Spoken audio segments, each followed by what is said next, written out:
اللہ الرحمن الرحیم۔ تمام ناظرین کو چینل پر دل کی اتھاہ گہرائیوں سے خوش آمدید کہتا ہوں۔ ناظرین کرام، حضرت قبلہ عالم خواجہ نور محمد مہاروی رحمۃ اللہ علیہ کے مرشد کریم حضرت مولانا فخر الدین فخر جہاں دہلوی رحمۃ اللہ علیہ کی عادت مبارکہ تھی کہ جب اپنے خلیفہ خاص حضرت قبلہ عالم کو وطن جانے کی اجازت دیتے تو دلی کے مریدوں اور امراء سے فرماتے کہ میاں صاحب وطن جانے والے ہیں، بس ہر شخص دعوت کرتا اور نظر و نیاز دیتا۔ ایک مرتبہ مرزا آقا محمدی بیگ کی بیٹی جمیلہ بیگم کے گھر آپ کی دعوت کی باری آئی۔ حضرت قبلہ عالم رحمۃ اللہ علیہ ان کے ہاں تشریف لائے تو وہ چلمن کے پیچھے سے دیکھ رہی تھی۔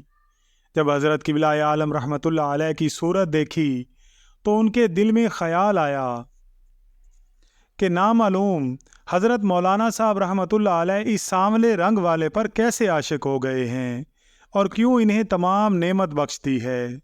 اس وسوسہ کا خیال دل میں آنا تھا کہ حضرت قبلہ عالم رحمۃ اللہ علیہ نے فرمایا کہ حضرت مولانا صاحب کا کرم اور ان کی محبت میری اس ظاہری صورت پر نہیں ہے، وہ دوسری صورت ہے۔ اتنے میں جمیلہ بیگم نے کیا دیکھا کہ یکا یک حضرت قبلہ عالم رحمۃ اللہ علیہ کی حیت بدل گئی اور ان کے چہرہ مبارک کی نورانی شعاؤں نے جمیلہ بیگم کے گھر کو روشن کر دیا۔ چہرہ مبارک ایسا حسین و زیبا دکھائی دیا کہ دیکھنے کی تاب نہ تھی۔ جمیلہ بیگم نے فوراً اس وسوسہ سے توبہ کی اور آپ سے معافی کی طلبگار ہوئی۔ ناظرین کرام، ویڈیو پسند آئی ہو تو ویڈیو کو لائک اور شیئر ضرور کیجیے گا، اور اگر آپ چینل پر نئے ہیں تو چینل کو سبسکرائب کر کے بیل آئیکن کو پریس کر دیجیے گا تاکہ ہر نئے آنے والی ویڈیو کا نوٹیفیکیشن آپ کو بر وقت مل سکے۔ اللہ تعالیٰ سے دعا ہے کہ اللہ تعالیٰ ہم سب کا حامی و ناصر ہو، آمین یا رب العالمین۔